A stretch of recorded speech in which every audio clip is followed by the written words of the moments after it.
Imagine a tiny frontier state, born from the dust of a dying empire. This is where our story begins, in the late 13th century, on the edges of the Byzantine world.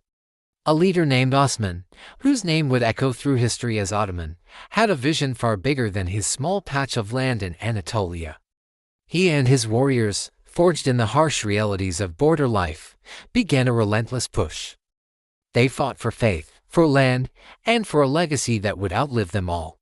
After Osman's death, his son Orhan captured the city of Bursa in 1326, giving the fledgling state its first real capital. This wasn't just a military victory, it was the beginning of an empire. The Ottomans were clever rulers. They didn't just conquer, they absorbed. They adopted the best ideas from the people they ruled and welcomed talent from every corner of the world. Their military was a game changer. They created the Janissaries, an elite force of infantrymen recruited from a young age, turning them into one of the most disciplined and feared armies on earth. Armed with gunpowder long before many of their rivals, they rewrote the rules of war. Then came the moment that shook the world. In 1453, Sultan Mehmed II, soon to be known as Mehmed the Conqueror, set his sights on the ultimate prize, Constantinople. The legendary city, protected by massive walls, had stood for 1,000 years, considered unconquerable. But Mehmed's secret weapon, enormous cannons that hurled stone balls at the ancient defenses, brought the walls crumbling down. After a grueling siege, the city fell, renamed Istanbul. It became the spectacular new heart of an empire that now stood with one foot in Europe and the other in Asia. The 16th century was the Ottoman Golden Age, a time of unparalleled power and splendor under the reign of Suleiman the Magnificent.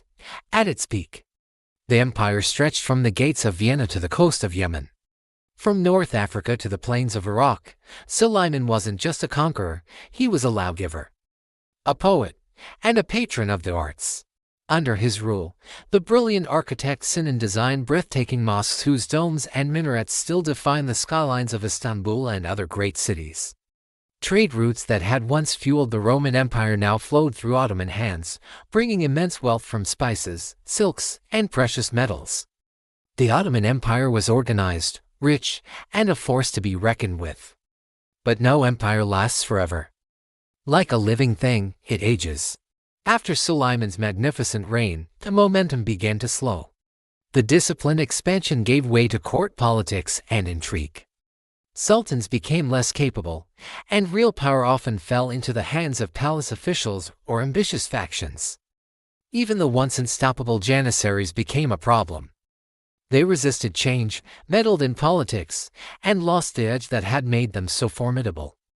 While the Ottomans looked inward, the world outside was changing fast. Europe's age of exploration was redrawing the global map.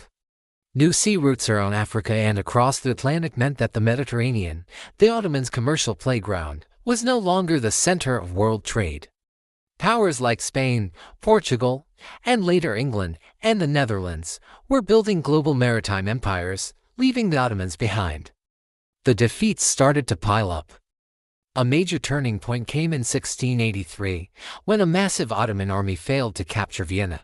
The psychological blow was immense. The aura of invincibility was shattered. Over the next 2 centuries, the empire began to bleed territory. In the Balkans, a new force was rising: nationalism.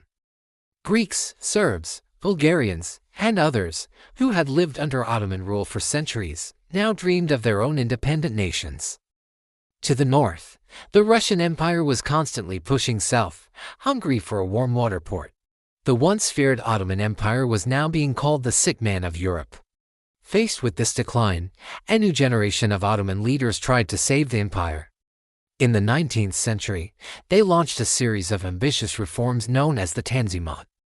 They modernized the army, reformed the tax system, and even declared equal rights for all subjects, regardless of their religion. They built railways and opened new schools, trying to catch up with the West. For a brief moment, it seemed like the empire might reinvent itself and survive.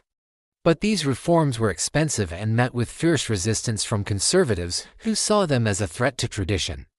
To fund their modernization, the Ottomans took out massive loans from European banks. falling deep into debt. This gave foreign powers even more leverage to interfere in their affairs. The empire continued to shrink. Greece won its independence, followed by Serbia and Romania. Egypt, while technically still part of the empire, slipped from its control. The Balkans remained a hotbed of tension, a powder keg waiting for a spark. That spark came in the early 20th century. A political movement called the Young Turks took power in 1908, aiming to create a modern, centralized state. But their policies often fueled even more nationalism among the empire's diverse peoples, particularly the Arabs.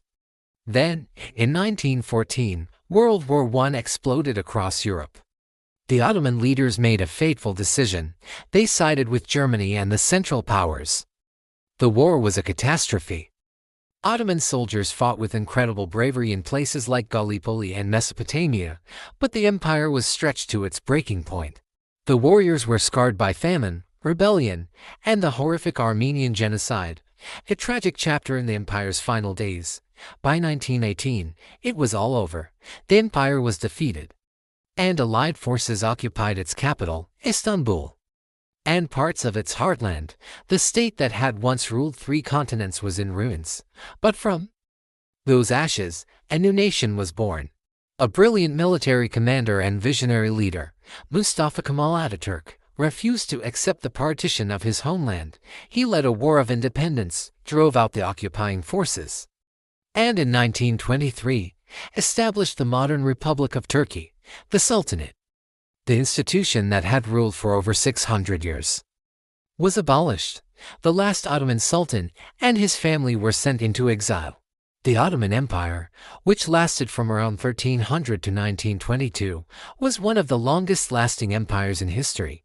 Its legacy is etched into the world we know today in the architecture, the food, the borders, and the lingering conflicts of the Balkans, the Middle East, and North Africa.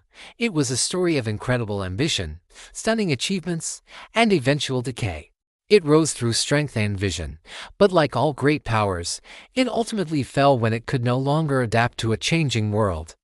And even today, as you stand in Istanbul and hear the call to prayer echo across the water, you can feel the ghost of that magnificent, complicated, and unforgettable empire. Thanks for watching. If you found this journey through history fascinating, be sure to like this video and subscribe to our channel for more stories about the empires that shaped our world. See you next time.